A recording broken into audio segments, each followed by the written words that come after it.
and long-awaited news. Plans were announced last week for an urban grocery store. Finally, on the cover front page centerpiece this week, how the new Kroger will change downtown. The long-awaited Kroger will be built at Walnut Street and Central Parkway near the Kroger corporate headquarters.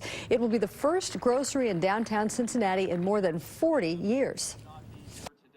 We've often said that the question of a new downtown Kroger store wasn't if, but when. We've been working with the city for a long time to identify the right location, the right project, and the right partnerships. And now they're putting a flagship urban store, which is a sign that our urban renaissance has really arrived and will continue. And we want to, rising tide lifts all boats, and we're going to keep moving Cincinnati forward and having this kind of progress. Here's a rendering of what the new store could look like. Supporters say it's so much more than a grocery store. It's expected to bridge the gap between downtown and over the Rhine and spur even more development. Well, this is such a big announcement. The Courier devoted 3 pages to it in this week's print edition. Reporter Chris Wetterick has all the details, and he joins Business Courier editor Rob Dahlmeyer in the studio to share some of them. Rob and Chris. Peg, thanks. Thank you, Chris, for being here. Thanks for having me. You can see on that rendering that Peg just showed that this isn't just a 2-floor grocery. There's a lot more to this project. Maybe you can walk through a couple of the details on what it is and how big it's going to be. You know, this is a mixed-use project, so Kroger's not the only thing going in there. It's going to be an apartment tower. It'll be about 18 stories. It's going to have over 500 parking spaces. It'll have a 2-level Kroger. They'll have a food hall in that Kroger, which is different for many of the Krogers that we see in the region. It's going to cost about $90 million, and it's a project that's financed by a number of sources, but basically the partners are the city, Kroger, and 3 residential real estate developers. And so it's a huge win for downtown. So you said it's a huge win. You saw the mayor was there, Joe Meyer, the chamber president, was there, the CEO of Kroger was there, a bunch of other people were there. This is just a grocery store. No. No. Well, okay. Why isn't this just a grocery store?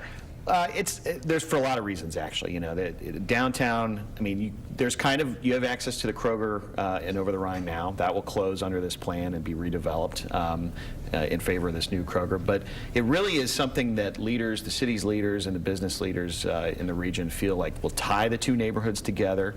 It's another major residential real estate project that will add people to downtown, and it will add shoppers at that Kroger, which they think is key.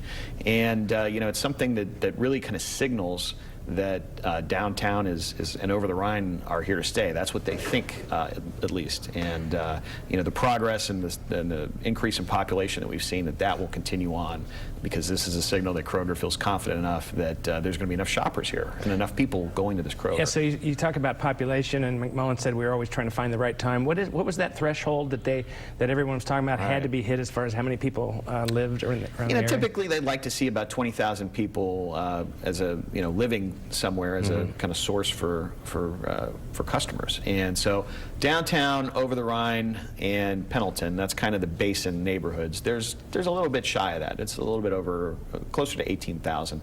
If you throw in the West End, where people could definitely access Kroger, it goes over 20,000. But I think that they would like to see a few more people living downtown and over the Rhine. And by 2019, when this project opens, the summer 2019, they may already be there. But that was something that CEO Rodney McMullen told us this week, that we think this is going to be more profitable 5 years after it opens than the day it opens. And let's, before we leave, let's remember that this is also on the streetcar line. Yes. Which I think was another factor for them. As well. The CEO Rodney McMullen brought that up. There's always a little bit of a battle, right? Sure. Over whether the streetcar was really there, but there's a stop right there. So people that live at the banks, for example, it's more than 9 blocks away. They're probably not going to haul their groceries from the banks or from Kroger to the banks, so they can hop on the streetcar and get there easily. Yeah. Well, it's a great story. I'm sure we'll have a lot more in the years to come. And thanks for being here. All right. Thank you. Back to you, babe. Could be transformative. Thank you, Chris and Rob. Well.